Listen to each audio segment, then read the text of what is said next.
La culture de la fin du Moyen Âge en Europe était marquée par une certaine mutation profonde, tant sur le plan scientifique que religieux. Dans ce contexte, il est difficile de parler d'une seule et unique réforme du christianisme occidental.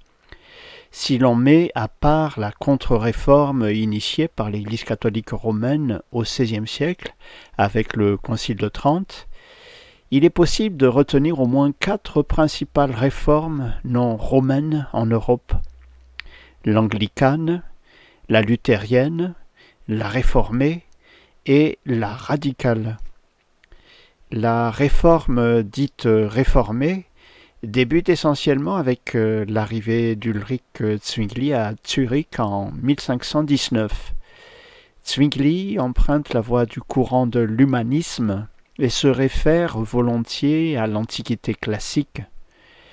La dimension sociale de la spiritualité de Zwingli s'illustre entre autres par le fait qu'il soit resté dans la ville de Zurich pour prendre soin des autres au moment de l'épidémie de la peste en été 1519, alors que l'ensemble du clergé avait choisi de quitter la ville.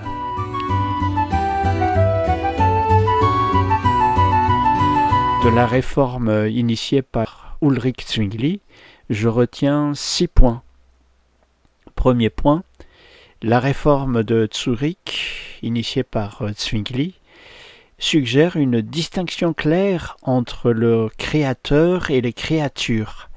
Cette réforme affirme avec force que Dieu seul est ultimement transcendant et que seul il doit être adoré. En dehors de lui, il n'y a que du profane. Il existe des rencontres sans doute entre le Créateur et les créatures, mais jamais d'amalgame. Toute confusion relève de l'idolâtrie.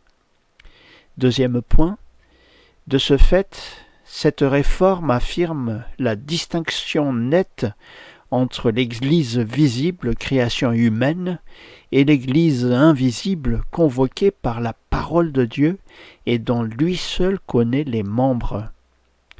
Troisième point que je retiens de cette réforme, c'est que pour elle, le salut commence par une justification personnelle, par grâce, par le moyen de la foi, mais s'étend à une réconciliation de la création entière sous un seul chef, à savoir le Sauveur, point de départ de toute réforme ecclésiale concrète.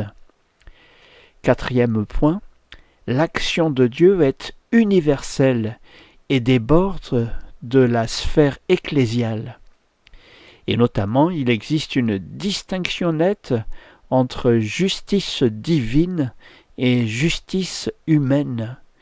La justice divine relève de la grâce offerte, mais qui dépasse l'entendement.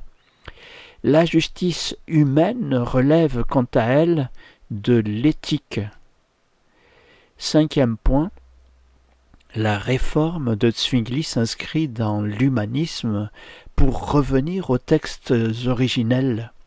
Elle concentre l'office divin sur les éléments centraux que sont l'exégèse biblique et la prière, et renonce à tout le reste comme les rites, les moyens de potentialiser l'émotion religieuse, etc.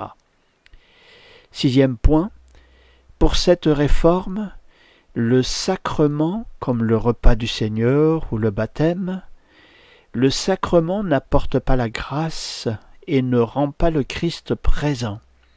Le sacrement a pour fonction de signaler la présence du Christ et de rendre témoignage de ce qu'a fait et donné l'Esprit.